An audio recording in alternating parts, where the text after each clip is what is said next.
this roll sucks my asshole. Man, my guy sucks. Hey, Cameron. How's it going? What's going on with you, Cameron?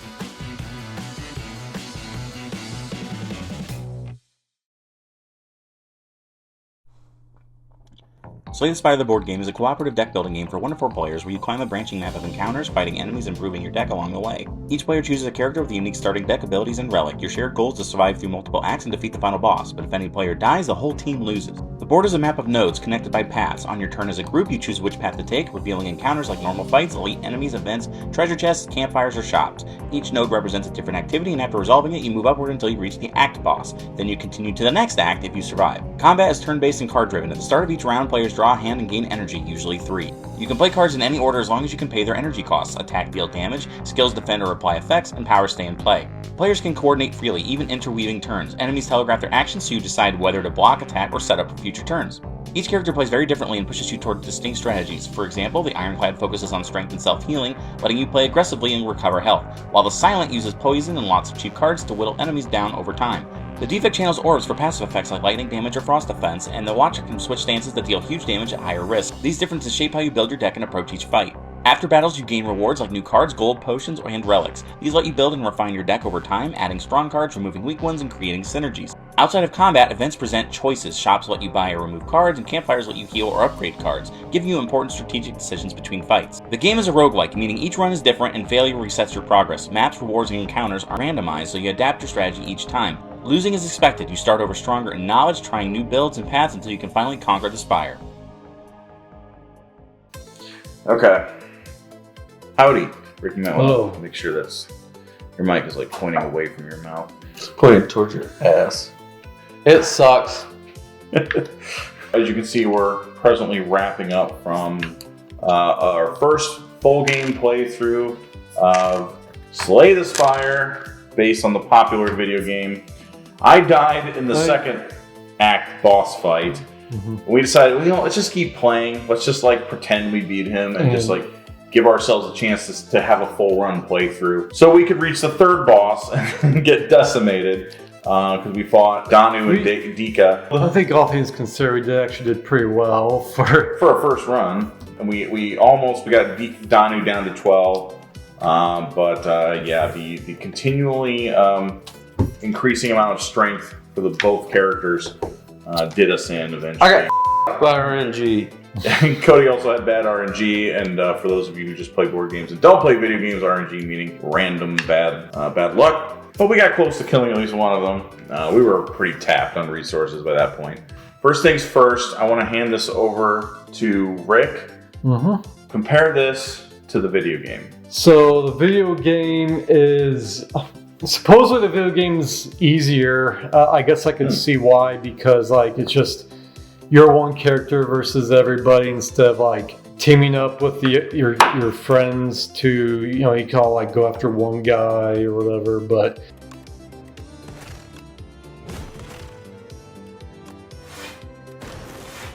and the video game's just like more streamlined and easier because like it does all the math for you. It applies all the buffs and effects for you, and like you don't have to worry about any of that. You just like, okay, this is my hand.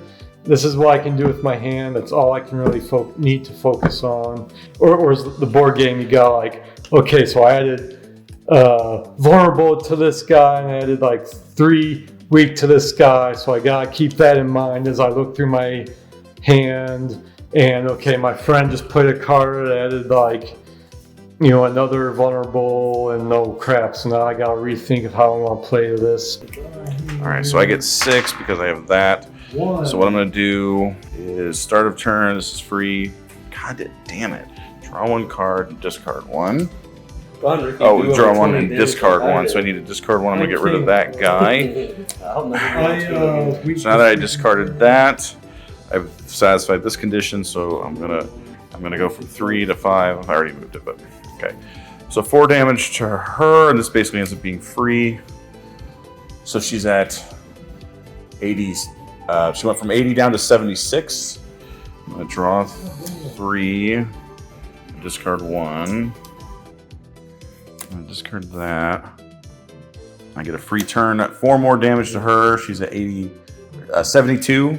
I'm gonna get 2 shivs for 1. Get a shield, draw 2, and then 3 more shivs, which I'll have to spend on the next turn, which will end. What is she at?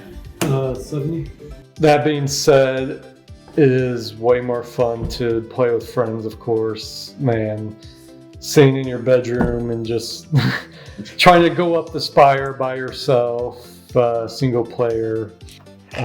What you lose in friendship, you make up for in streamline. Yeah. I mean, since I have both, like if I had to choose between one or the other, most nights I just choose a video game. Everything's done for you, and you don't have to. Would think you too much, okay? So that goes to enjoyability, but would you say that the board game is harder? I mean, mind you, I'm assuming you died in your first run in the video game. His first 40, probably. Yeah, because I mean, when you're just starting out, you don't have the full deck of cards. You have to like play enough times to where you get like enough points to earn better cards, like unlocking kind of thing. Yeah. By the way, we didn't do that here. Did we unlock anything? No, I think you just start off with the video game. Got a little bit more roguelike.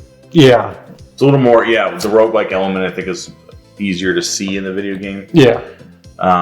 This was definitely very difficult, and I think it's designed that you don't beat it your first time. You've got to really kind of hone in how you focus your character and like build them, and like don't waste time or money on things that aren't worth the time, etc. And it's very easy to get carried away with. It's not only a roguelike, but it's also a deck builder.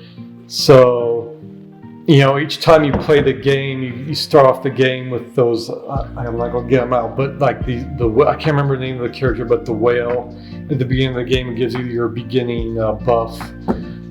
That can totally change the trajectory of the game depending on what buff you get from him. Of course, with like deck builders, the point is to get cards that create a synergy that work well together. And at least for me, when I played this game, the board game version, I just got kind of carried away with, I earned, we beat this enemy and I got a basic card reward, and you don't have to get a card. You don't have to choose one. You just choose to skip the card. But I just kept adding, and with a deck builder, it's kind of addition through, or subtraction through addition, where you're making your hand weaker by keep adding cards that you probably shouldn't. God damn it. Because all these upgrades have been kind of butt so far, unless they're attack ones. So I'm like, yeah, they're not gonna. There's just gonna be like +1 to the smell of delicious farts. You played the Wraith? The Watcher. Watcher. Ironclad. I played the Silent. I definitely had way too big of a deck for the Silent. Yeah. So I know that much, but I kept doing it. You know, like a roguelike, you have to gain experience to kind of more wisely build your character. Yeah. And then also there's usually like a minor bonus you get if you like complete a run or something like that. And like so you get like these very incremental improvements that add up over time. But the flip side is you have to kind of play the cards that you're dealt. So, you know, if you get choices, you're probably aren't going to have a successful run. You know, you could play like 100 times, only like 5%. You'll have like a really good, like, oh my god, this is like amazing hand. Everything's working. I got all the right like bonus chest options and boss rewards. Like everything's coming together. So back up to 2. I'm gonna spend those 2 for 5 damage to him. That's the shivs? No, that's just a card. That using that card gives me 2 energy back. Use a strike. 2 more damage to him. I'm gonna defend. There goes my energy, and now I'm gonna use 8 shivs. Oh god, are those 1 damage each? Yep. So that's 16 damage. 16 damage. Wait for the 8 shivs. plus 1 each. Yeah. Because he has this thing on. Oh my god. or 1 + 1, 8 times, so 16 damage. Oh my god. But most of the time, you're probably just going to be like, this is probably isn't going to work out. I'm probably going to die, but whatever. Keep going until you die and start over. Which is like kind of the idea with Slay the Spire anyway. Yeah. I'll just chime in real quick and let Cody speak and just say that the most obvious difference to me, besides math being done for you, is that how much longer this version is. Oh, It's yeah, like for 2 sure. or 3 hours per act Mhm. with 3 people playing who, mind you, there's also, we had to learn a lot in order to play it, and there's a lot of moving pieces to keep track of, but like, I would like to see this somehow made so that like you can get a full run playthrough done in like 4 hours maybe, Yeah. instead of like double that. Maybe they could have like kind of like a light version or something like that. I don't know, but that would probably require more ingenuity than I'm assuming. But God bless me. what's wrong with you guys? God damn! It's Why must have close been to Farty, Right. fart. Must have been this guy over here, Mr. Someone Splat. likes to force milk products down my throat. Mr. I Splat. don't remember holding a gun up to your head, and maybe I'm Oh. misremembering. You're misremembering. Turn it over to Cody. Why don't we just kind of say our thoughts, positives, ratings, and whatever. I don't want this to go on too long. It's probably one of the better board games I've ever played. It runs me a little bit of Betrayal at whatever. House on the Hill. Betrayal at House on the Hill. Just in the way that it is fairly easy to pick up and play, and it's interesting, and like the art's done well, and there's a lot of variation each time you play it. It kind of brings in multiple elements from different games, but this one is more so strategy than that game, and is a lot longer, a lot more, you have to be a lot more invested, but have the caveat that I think this is a game like most deck builders which I think at its core is the biggest element of the game, deck building. With those games, you have to play it like multiple times to like really. I mean, I needed to put more defense cards in my hands. Clearly. My problem is I got too many cards because you don't have to take a reward card. So I made my card like too stuffed with generic cards and not great cards. Yeah, that's a big deal in this game. You can't just keep fluff. Somewhat unfortunate, but I feel like this one does probably a better job than like we play Heroes of the Multiverse, where it's like there's like 16 characters, and like only if you played that character like 8 times do you really kind of understand what you're going for. So I feel like this one's a little more streamlined than that, but it's still, I feel like you'd have to play it multiple bosses, multiple characters, same character multiple times. So it's kind of hard to say a whole lot, but it could use a few more extra pieces, extra strength tokens, like extra boss tracker. We ran out of tokens. I think the theming is good. I don't think the theming is really all that important in this game, though. I like the cards and the plastic sleeves where you flip them over to get the new cards. It's pretty cool. Yeah, sleeves are cool. And it just kind of blends multiple elements of a deck builder with cooperation, with... I mean, it is really kind of similar to Heroes of the Multiverse, but I think it's more fun with, like, you also have kind of like a map, and you have to make decisions. Okay, what are we gonna do? It's up to you. Question mark. All right. God damn it! No, wait a second. No.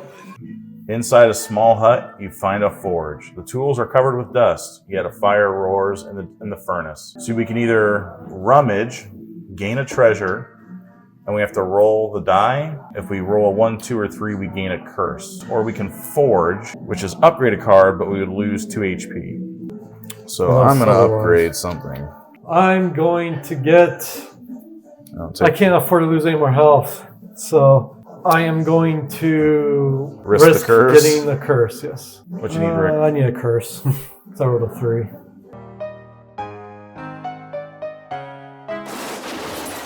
It feels a little more winnable somehow, even though it's probably harder. It's just really well done. My character, the one thing I would say, and I had to play it more to decide on this, but mine never really felt like I really got a grasp of like, oh, like this is what I should have been going for. It just felt kind of generic. but maybe that was my character, or maybe I didn't chance upon the right cards. Not that my guy was bad, but I guess that's kind of fun, where like you could play it multiple times, be like, oh, I got this card now, like I'm realizing that kind of changes my character altogether. But I feel like it could lack a sense of like, here's the 4 things I can do with my character, and we're gonna build it. It just kind of felt like, well, you get a legendary card, that one sounds kind of good, upgrade it. You may not need to this. So you have Fairy in easy. a bottle. When your HP becomes 0, instead set your HP back to 2 and discard. So you get like That's a good one to brought back keep. from death, essentially. So draw again? Yep. Dude, come 2, on, 3. quit me, please. I have one really good card, and they just don't want to give it to me. These Slay the Spire bosses don't want you to know this one simple trick. So now it's Heavy Blade plus, still 3 damage, but each strength adds 5 damage to this card instead of 1. God damn. So you just freaking one shot. But you gotta get strengths to put on your character though. I have a card that can give me strength. Well, there you go then. Well, there you effing go then, pal. Didn't feel too much like I was going for like a certain build, but again, I only played the one character with the one buff.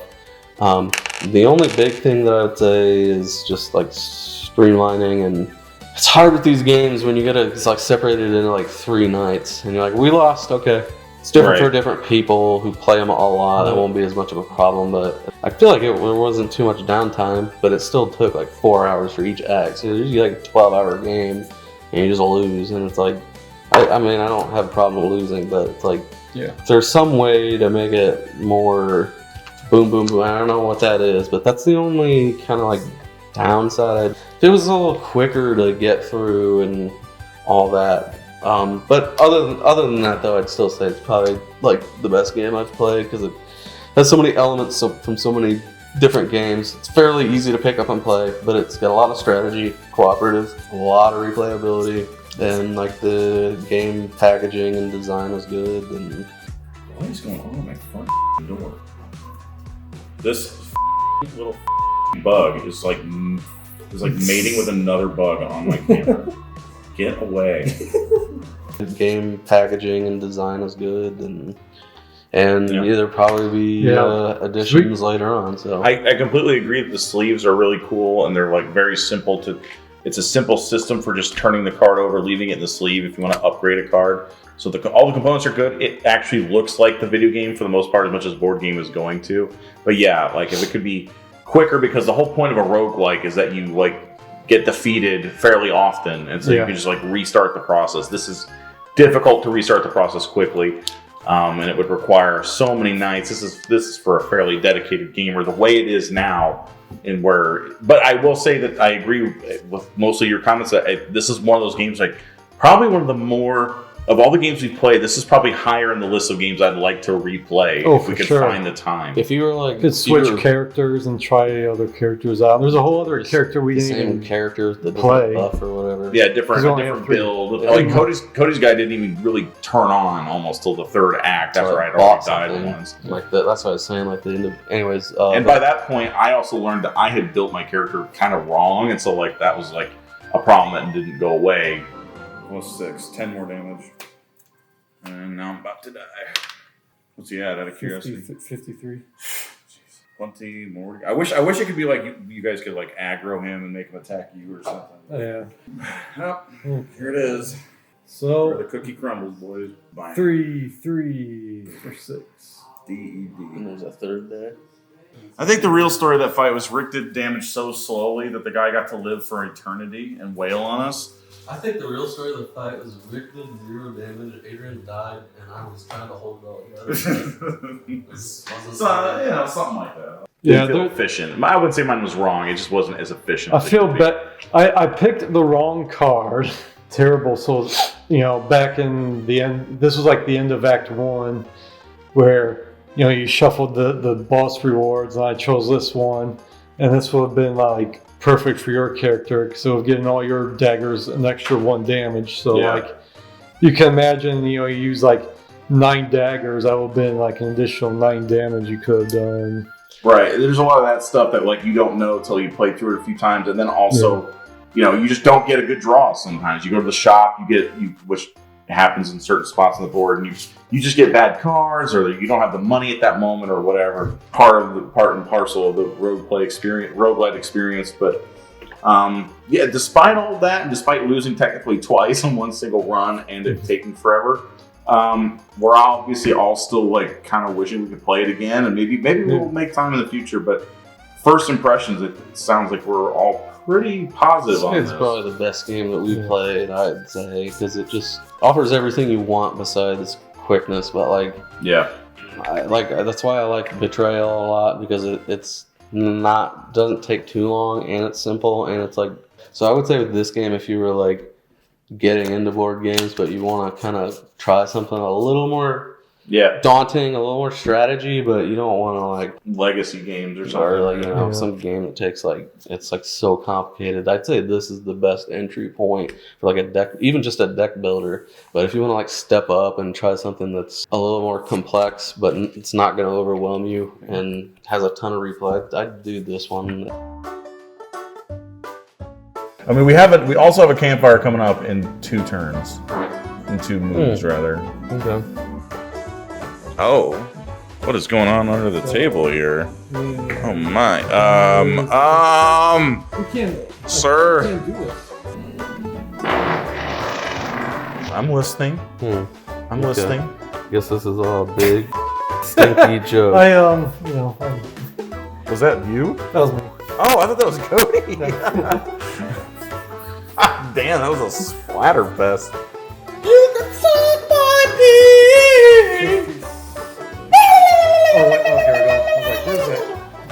I'm going to get a potion, actually. Wow.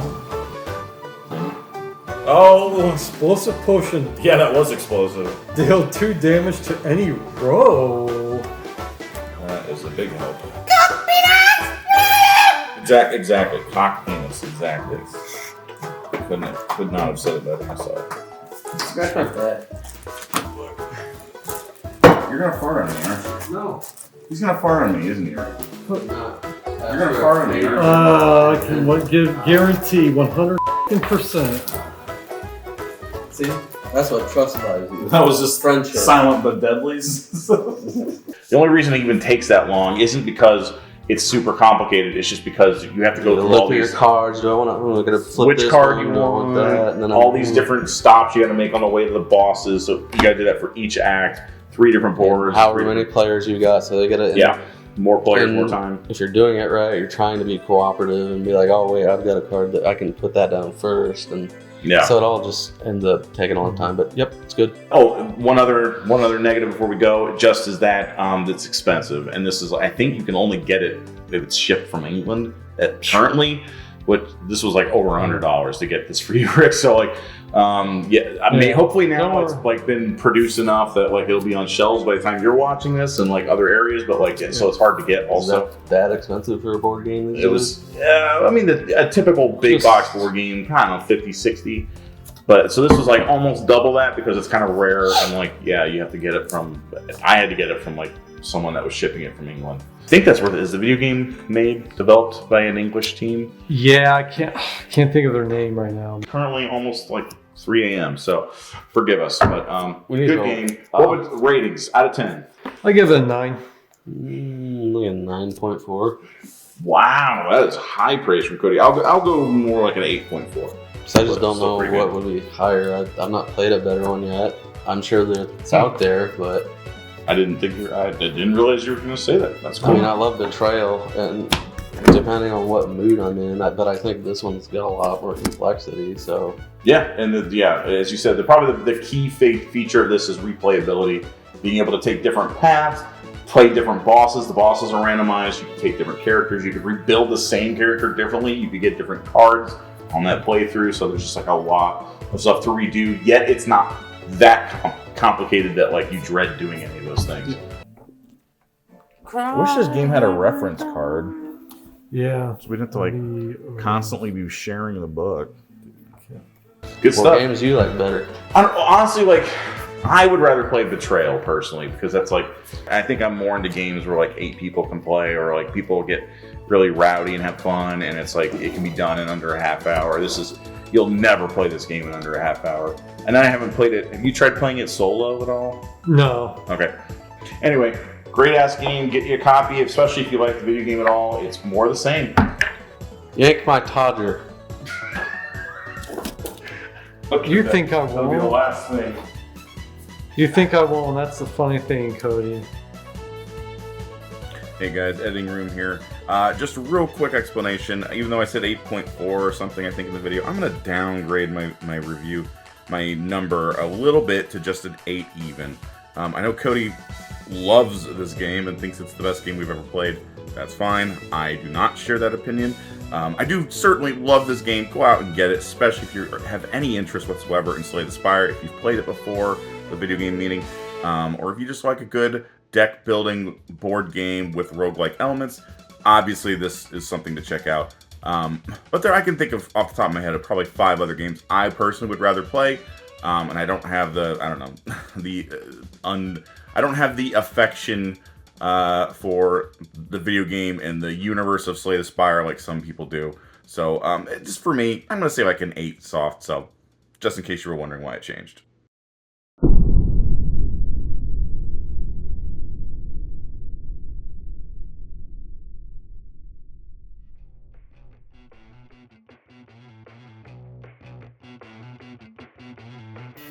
About to get my ass reamed, but I like a little ass ream unless there's no blood. Then like, yeah, that's all right.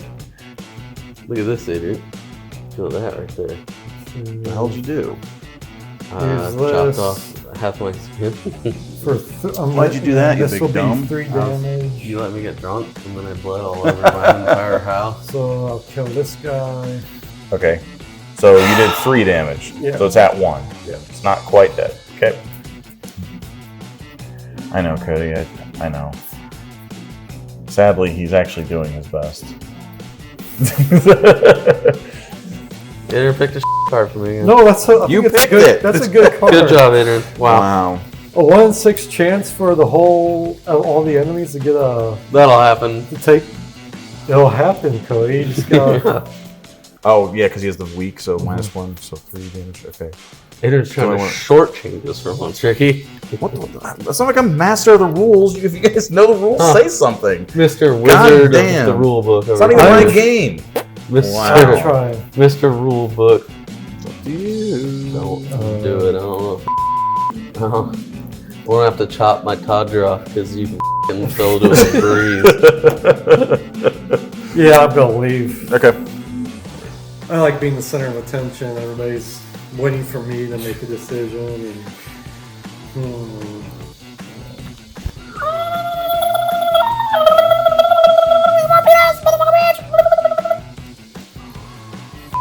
And, Rinse mouth till it's dry.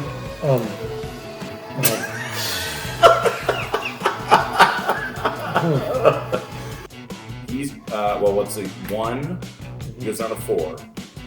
Goes down to 2. That kills him, right? Okay. So he's dead, and then.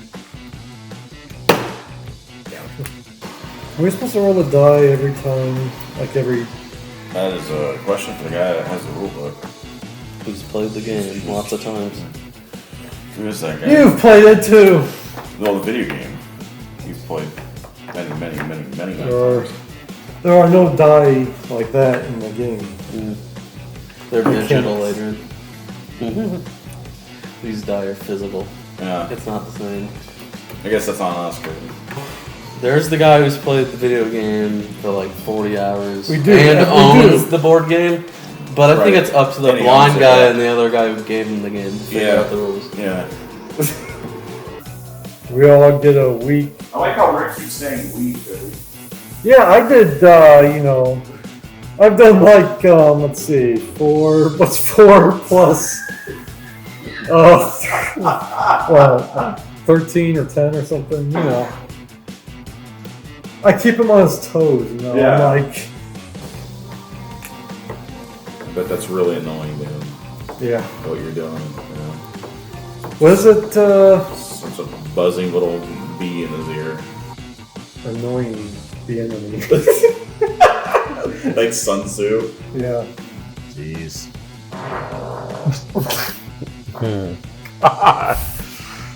Lift off over there.